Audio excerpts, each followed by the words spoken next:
Hello, agents, and good afternoon, or even verging on good evening. We're a little delayed today, but I think it's going to be worth it. Today we are talking with the points of contact, or POCs, for the Houston plus beta anomaly. If you two would introduce yourselves, that would be lovely. Hello. I'm Smack, a longtime Houston agent and a part of a organizing crew for the Wicked Blue Houston Anomaly. I've been playing for Ingress for almost 10 years now, and I'm excited to welcome agents from all over the world to our city. Hey, my name is Dita. I've been playing for since June 2013. It's been a long time. Um, so Mr. Founder Badge. yeah. Well, we're all jealous of that. What got you to roped into the duties of being POCs? I was the Res POC for Mission Day in Houston back in March of this year. So it's about 6 months ago. And when Niantic announced that Houston will have the anomaly, it was only natural that I stay as a POC. And then I roped up Dita to help me because it's actually quite a bit of work. Yeah, no kidding. Dita, how do you feel about that? Well, let's say it was a surprise when it was announced on the schedule, and I was like, who asked for this? And it turns out Smack did, and I don't know why she did, but apparently she was talking to Niantic at the time for Mission Day, and she's like, I think they had asked whether we would have any interest in the anomaly, hosting anomaly, or something like that, and she just volunteered, and now this is what we get. Yeah, Well, well, it was actually the Enlighten asking for fun. And I honestly thought it would be like, oh, maybe in like a year or two, because we just had Mission Day. And then when the schedule came out, I'm like, what? Yeah, so yeah. soon. Yeah. Well, no good deed goes unpunished as usual, right? Yeah. Yeah. I will get right to the point. Why should people come to Houston for the anomaly? Well, Houston brings a lot of energy, and we're one of the most diverse, vibrant city in the U.S. We are also the only U.S. location for the fourth quarter for this year, and we love to host. We will make sure to leave you with great memories and probably a full belly. Well, that's a pretty good sell already. I want to say that the energy thing is actually a pun, given that we're like the energy capital of the world, given all the energy companies. Yeah. Mm. But just to want to emphasize the diversity of the city, one that some people may or may not know, Houston being a very vast city, especially in land area. But that also means that we have many, many pockets of different ethnicities and food and a lot of experiences. And so we would also want to emphasize that to visitors, just how special of a city it is. What's it like to play Ingress in Houston day to day? How is the faction balance? How is the general activity level in the city? Are there a lot of people still playing? I know a lot of places have seen issues post pandemic in retaining agents. How is it in Houston? I would say we really have experienced the same thing too. Um, just over time, I would say some things have changed, and the pandemic did affect things a lot. Certainly, a lot of people who were pretty much on the fence or pretty casual have dropped off and essentially retired. I would say the game as is now is decently active. Um, Faction overall would consider to be pretty fair between the two, um, but kind of being just the kind of the vastness I had mentioned previously. So what ended up happening is, a lot of people live in the suburbs, and so these different suburbs kind of have like a dominance of like being pretty green or pretty blue, just based on where people live. And that's kind of how the city tends to look if you look on the Intel map. But I would certainly expect for the anomaly and other sort of contested areas, such as like downtown and other business districts, to be fairly competitive between the two. As you mentioned, a lot of agents retiring. Hopefully, having an anomaly in their home city brings a few people back at least. Hopefully, we're certainly trying. Mm. Yeah, well, we actually have some that was like, oh, the anomaly is coming. Okay, now I'm interested. And some of those people who also mentioned that I only play for anomalies and they don't travel, but it's here, so we're now kind of like telling them like, hey, you did mention that you will play for the anomaly. That's a good way to Yeah. trap them. Yeah. And even then, I kind of want to bring up. So, for those that remember, Houston's previous anomaly was actually back in 2018, which was planned for 2017. Houston got hit with Hurricane Harvey, which was devastating for the city, Mm. ended up being delayed, and there were a lot of disagreements between the factions on when to essentially have this make-up anomaly. Even then, there were disagreements on whether how much to push it to postpone it.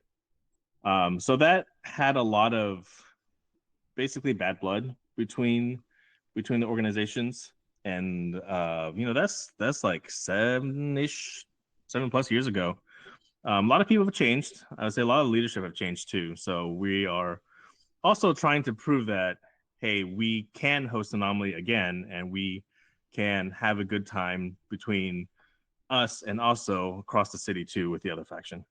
So I don't know about everybody else, but I personally have heard some negative things about the urban design in Houston. So I wanted to ask, how easy is it to get around the city by foot, train, bus, bike, all of that? Because not everybody's going to come in a car or an RV in my case. Houston is such a big city, but it's actually easier than people think. Our highway is built in a hub and spoke ring style, which is a mid-century car-centric urban design.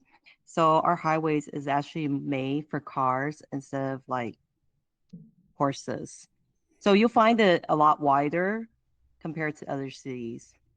But fortunately, the anomaly is actually centered in the museum district, which is walkable, transitable inside the loop. And it's packed with portals. But if you're traveling outside the inner loop, we have 3 loops, by the way.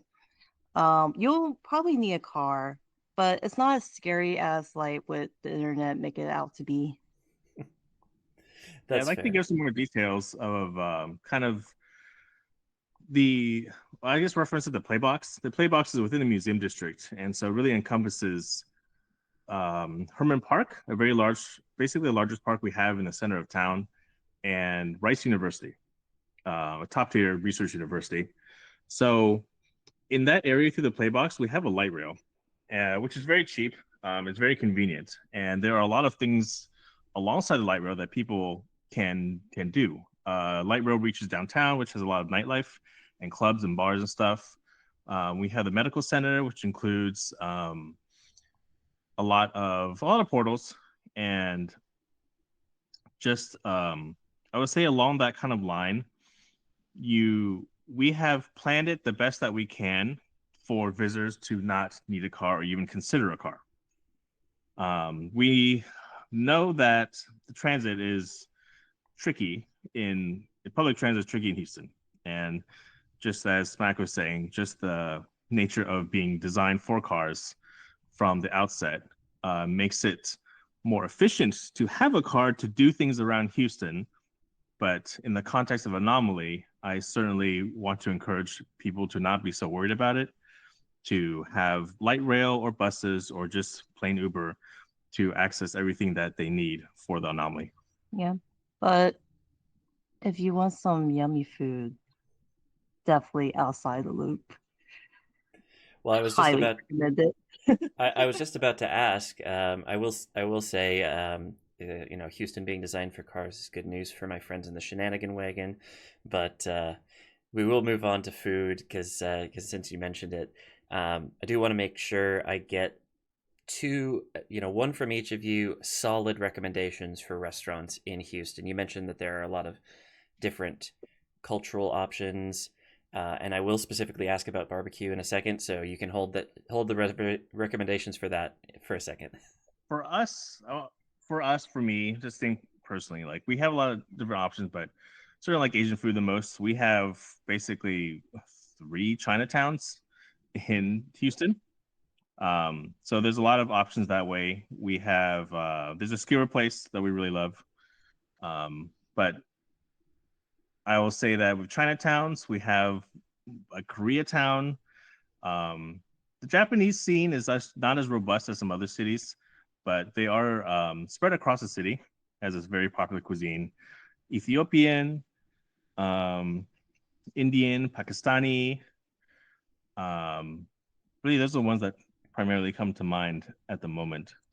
Oh, you forgot about Vietnamese. We Oh have yeah, such a huge Vietnamese Vietnamese. population. Oh, Because the that's great. Chinatown is actually like one side of the freeway, Chinatown, other side Vietnamese, Hmm. and I think their side is larger than the Chinese side by now.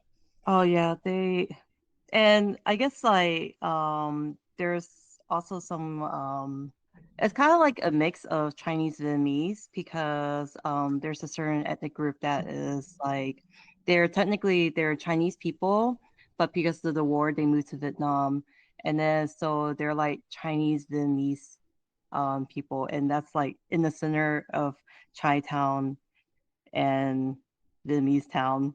Yeah. It's Okay. kind of confusing, but if you like kind of read up the history about like Tao Chu people, then you'll get you understand and also the like food. So now, specifically barbecue, what's the best place? Where do we go to experience Texas barbecue? Oh, this is how you start an argument in Texas. It's part of the reason I'm asking the question. Yeah, it's like asking in Philadelphia, where can you get the best cheesesteak in Philly? Indeed. Um, well, everyone have their favorite barbecue place, but our favorite, or my favorite at least, is the Pit Room on the west side of Houston, not the Midtown one. Although they're the same, but I feel like each location is slightly different from each other. Mhm. Honorable mention would be Truth Barbecue, Killin Barbecue, Corkscrew Barbecue. Unfortunately, you you'll need a car or an Uber to reach those. Hmm. But the closer option is um, Gooey Barbecue and Papa's. They're a locally successful chain. And there's a new one in the Rice Village that is a Asian barbecue too. All right. Mhm. But I wouldn't just go for the barbecue. There's also because we're so diverse, you can also have like different different cuisine of barbecues. Like we have Korean barbecue, we have like skewer, which is Chinese, and the Indian have their own tandoori's. So many different types of barbecues. Actually, I have nothing to add. Fairly comprehensive. Well, And then that even doesn't count any of the like hole in the walls that even we're not familiar with. Oh, don't forget about the Persian barbecue. So Persian barbecue, yeah, Persian Oh, barbecue. yeah, we have a pretty big Persian cuisine kind of area Oh, yeah. too. Those are very very good. So Oh, and Brazilian. I could go on all day with all the different type of barbecues that you could get in Houston. well, that's great to hear. I guess we'll have our work cut out for us trying to sample everything. Apart from just eating and ingress, obviously, what things are there to do and see in Houston that you're really excited for people to experience? Well, just inside the play box alone, we have like the usual art museum, science museum, um, and let's see, I'm blanking all of a sudden, and the zoo and the McGovern Centennial Gardens. But if you have the extra time and if you have a car, I would also suggest the NASA Space Center and even the local little kind of like um what's it, a bucket list for going to Wall Drive where the back colony would well there's a back colony in Wall Drive and you get to watch the bats take flight Ooh, at dusk. Music Adventure does have a lot of sightseeing, I would admit. And even though we're still in the middle of kind of figuring out mission day missions, we're not really too hard pressed because we know we can find a lot of things that we need to steer people. Because there really are a lot of things in the area to see. Mm. You've been advertising this anomaly as Wicked Blue Houston, and I think, at least in part because I hear Wicked and I think Boston. Can you talk a little bit more about how you're branding this and why? So the Wicked thing for Boston was kind of funny because we kind of forgot about that. Yeah. So it was after the fact. And what's even more embarrassing was that we actually went to Boston. So No, it doesn't get even more embarrassing when we were in Portland and we were team up with the POC who was for Wicked Blue Houston, and she gave me the swag for it, and I'm like, oh wait a minute, oh that's embarrassing, and she's like, oh, and I'm like, oh yeah, we're going to be POCing for Houston. She's like, oh yeah, I'm like, yeah, we're calling it Wicked Blue Houston. She's like, that's hilarious. I'm like, yes, it's hilarious how things work. yeah, this also reflects on swag design. But we are theming it toward Halloween. So just because of that is the last weekend before Halloween, and so a lot of our colors and such, and our kind of branding and kind of the mission banners that we have created in support of the anomaly are really like kind of black cat themed and bats and such to help drive the wicked part of the slogan. Well, especially with the bat colony that you mentioned earlier, that seems very much on brand, so that works out pretty well. In this political climate, I think people might wonder how safe the city is for people of different backgrounds, orientations, and just generally who are somehow different, especially in the playbox, obviously, as we consider the anomaly. Well, Houston being the most diverse city in the US, we have peoples from all walk of lives and they drive here. Like any big city, I would stay away from like, you know, dark alleys and like places that is like, this doesn't feel safe. But other than that, like overall, we're very welcoming, we're very inclusive. Most of the people, when they look at you, they expect you to say hi or good morning. It's kind of our culturally, we're kind of strange like that, where random people, if you walk past them, they'll say, "Oh, good morning," and then they expect you to say the same. But other than that, if you ask me about them politic wise, I would say that we are the blue dot in a red state. Very blue, I would add, especially in that area of town. Yes. Really, we're fairly close to like the neighborhood. We, I think, had changed because we are being a big city. We have not escaped certainly a lot of things that have happened to other cities nationwide too recently. Mhm. Um, but we've always had a pride parade. We've always been very inclusive, and part of the diversity is just that because of all these different people. I would certainly say that for me, growing up Chinese in Houston, I had never had a negative experience in Houston at all, Yeah, honestly. I never had the same being born and raised here. I actually had never had any like bad experience in like terms of racism and yeah, Yeah, like even considering all the things that you may hear about Texas. Texas, political climate, and how people in Yeah. leadership may be, the people themselves in Houston are extremely welcoming, Yeah. Yeah. and it's I find it to be a very safe place.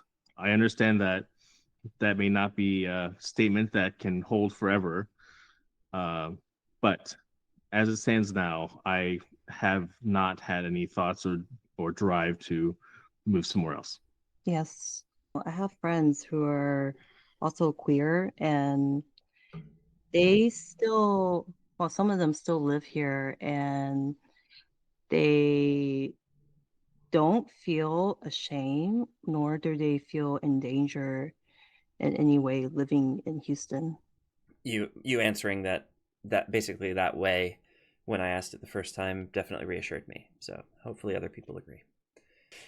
Can we have little agents or kiddos, agents in training, join, or pets, anything like that? Is the atmosphere pretty welcoming in the playbox for pets and kids? Oh, I sure hope so because my daughter will be coming. It is. It is. What's really nice about what we selected for the playbox too is that Herman Park itself has a really nice playground. But also there's a really, really cool water park inside of it too that we have Yeah. taken our daughter many times.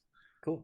So I certainly believe that also being like an outdoor park and stuff, you know, you can just bring your dogs and all that. It's perfectly fine. Um, I am actually sort of excited slash proud that we are able to have such accommodations for kids because we know that when we have gone to play Ingress and stuff, it's kind of a disservice to have young kids kind of just tag along and be bored and stuff. But I think we certainly have facilities that are appropriate for little kids like that. And even I was speaking for myself, excited for the water park for our daughter. Oh, don't worry about the like space theme playground. She loves like climbing and like looking at the rocket ship and Yeah. stuff. So Yeah. certainly. And also the reflection pool that have ducks. My daughter is absolutely obsessed with ducks. So there's like different little things that keep the kids kind of interested. And the train. The train is really cool. Oh yes, if you have kids coming, they need to take the Herman Park train. You said train, and I'm not bringing any kids, and I'm gonna go take the train now. So I'm Oh yeah. excited. You should. Everyone should. Yeah, actually, we have a couple of people from Mission Day. They were like, "Oh, I need to take this train," and they're like, "I didn't know there's so many portals along this train. This is so much fun." I'm like, "Yeah, it is so much fun." Nice. And you could ride when you buy the fare, it's good for 24 hours. So Ooh, you could keep going however many loops you want. You just gotta get back in line for it. great.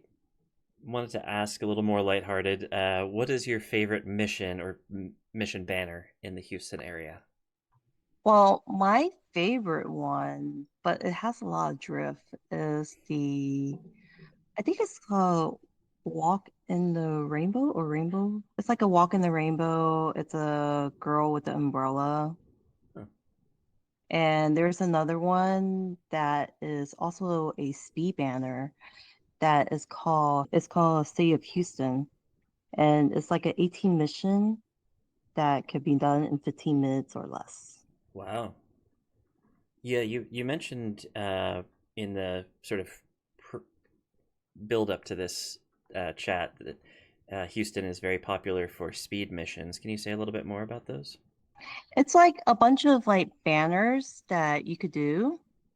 They're like banners could be like a group of 18, 24, or even like six in line type of banners. And you could do them like less than an hour or less than half an hour. But it's most of the time it's just require you sitting at one area or even walking in a circle in this one area of the park. And you could finish it very quickly. Cool. Yeah. Yeah, I would give a little more detail just to say that they're basically banners that are in a very, very small geographical area. So really these banners can't exist anymore because they were back in the day when uh Niantic allowed you to reuse portals Oh yeah. for so they're very strict on that now. So this was back before, more or less like yeah, old grandfather banners. Oh yeah. Um I would argue as something as you can do a mission in 30 seconds or less, and in some cases in 10 seconds. Nice. And you could basically go like right through them extremely quickly. Like these are the fastest missions you ever do in your life. And so we have a couple players that were very good at creating those.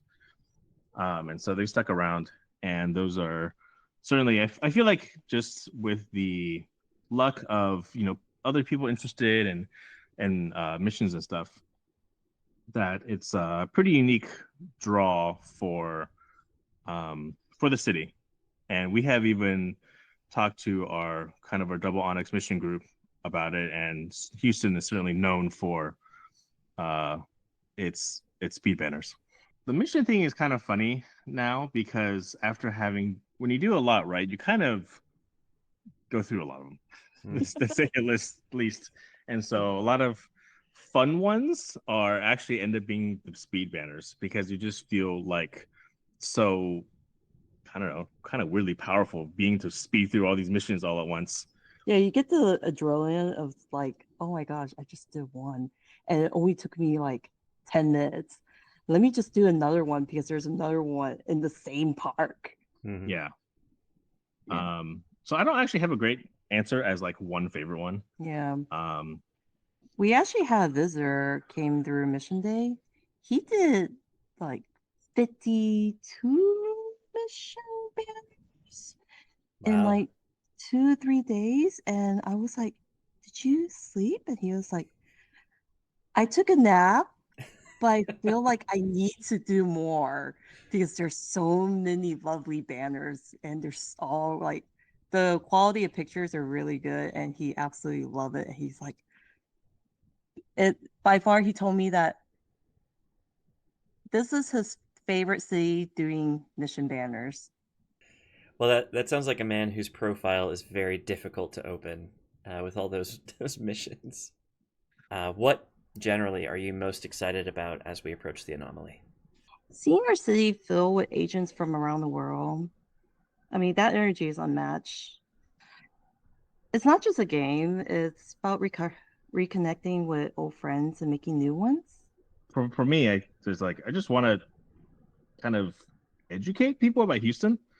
There's certainly a lot of things, and even we had actually spent some time in Philadelphia too, living there for a couple of years, and there were certainly questions about, oh, you guys don't ride horses at school or work or whatever. And like, no, and I know that Yeah, part of it is a joke, but part of it is not exactly a joke, Hmm. and so part of I think our goal is as we talk about the food and some other things, just about hey, Houston's actually a pretty cool city.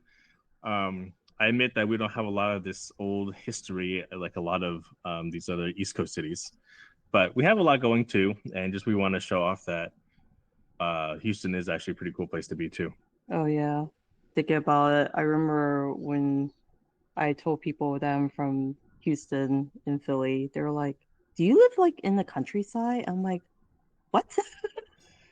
Yeah. I think I live in the concrete jungle. And they're like, oh, like a deserty concrete jungle? I'm like, no, it's We live in the suburbs like everyone else. yeah. Oh wait, there's a lot of grass and trees and I know the swag process is a little complex, and it'll be released when it's released, and we'll see information about it. But without giving us any sneak peeks that you're unallowed to, what part of the swag package do you think you're most proud of?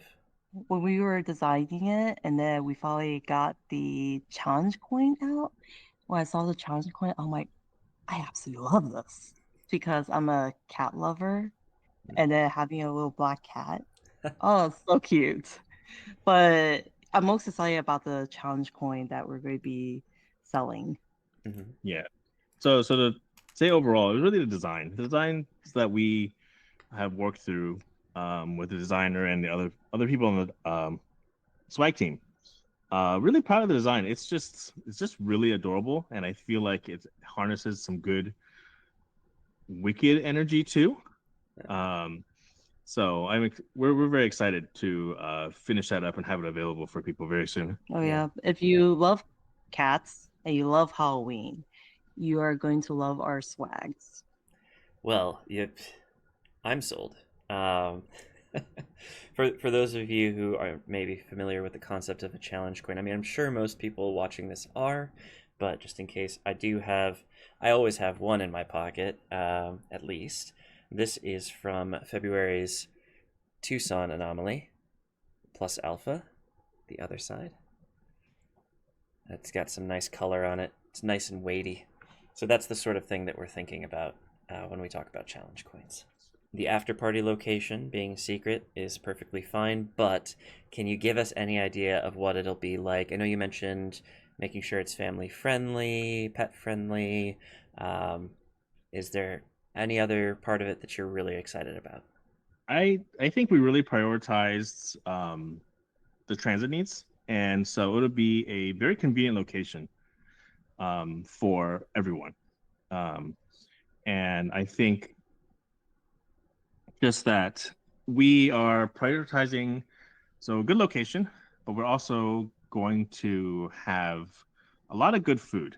And we think that the style is going to be a little different. We're not doing a traditional kind of restaurant, just being a restaurant kind of venue. So it'll be a little different, but we think people will really like it, and we're emphasizing surely convenience and also the really good food that we're going to have available. And I also want to add that Herman Park and the other parks around, they do not allow glass containers, but you can bring your own alcohol as needed. Oh, In fact, we have an outdoor theater with shows and stuff, and their concession stand over there sells boxed wine. all So right. don't be afraid to celebrate as needed. Very nice. Well, selfishly for myself, I guess I'll ask, do you know if there are non-alcoholic options there as well? Oh, definitely. Like, Well, because we actually don't drink alcohol either. Oh, well, there you go. So there will definitely be options yeah, I'm like, I, in the vein of the kiddos, right? And family friendly. yeah, We will have options for everyone. Awesome. That's great to hear. All right. Finally, and perhaps most importantly to some people, do you think that the resistance can win in Houston? I'm not going to mince words and say that, oh, we're definitely going to win and like it's going to be easy. Yeah. Um, we've certainly gone through many anomalies throughout the country, and we've fought very hard battles. I will say that the most important thing is for people to come, for turnout, for boots. And I encourage everyone to really consider visiting Houston. Um, we know that it can be tricky because there's kind of this Q4 curse and everyone runs out of vacation and prioritize other things. And I get it. But Houston is a really great place. We are very, very excited to have people, and we are trying our very best to one have, of course, a great time, whether that's through the after party and other events that we have planned, and also during the anomaly itself through strategy and just other Ingress specific things to do. We really we really want people to come, and we really want to share our city with others. we have chances. And I feel like with area anomaly that we go to, we are getting closer to winning an anomaly. It's basically come to the anomaly and maybe we can win. So, all right. And where can people find more information about the Houston anomaly? I know you mentioned an Instagram account. Oh, yes, we have an Instagram account. It's called Wickaboo Houston. Okay. I'll put a And link in the description for people. we also have a website. Um, Yep. Houston, that will be that blue. Yep. That'll also be in the description so people can register if they want to or learn more about Houston itself. Thank you for That's great. spreading the good word of Houston. No, thank you for helping me make a video on what otherwise would have been a very difficult day to. It is very rainy here in the Twin Cities, so it's actually kind of nice for me to be able to sit inside and do a video for once. Thank you again, and agents, please do reconsider if you can make it to Houston. I know I'll be there. Obviously, Smack and Dita will be there. We'll be fighting our hardest for every point on the ground, and we would love to have your help. So, with that, Oh, I'd like to add one little thing. Niantic and the rules have mentioned that it will be extremely difficult to get gold in your plus beta badge if you don't come to Anomaly, because this that's is the only set of anomalies for it during this quarter. that's a good So keep that in reminder. mind. Yeah, a and good we are reminder. the only U.S. location. Yeah, only the US location for plus beta. Yeah, and we aren't getting like predetermined battle beacon skirmishes this quarter either. And I don't think it's clear how they're going to pick the shard locations. So this is really your best bet in the United States, at least, to be part of. the Anomaly series and win some points. Yep. Mm-hmm. Well, with that, agents, thank you for watching. Thank you to Smack and Dita for joining me and going through this slightly arduous process, but we have run out of time, and I think we'll call it there. So I'll see you tomorrow for another video. Bye-bye. Bye-bye. Thank you. Bye.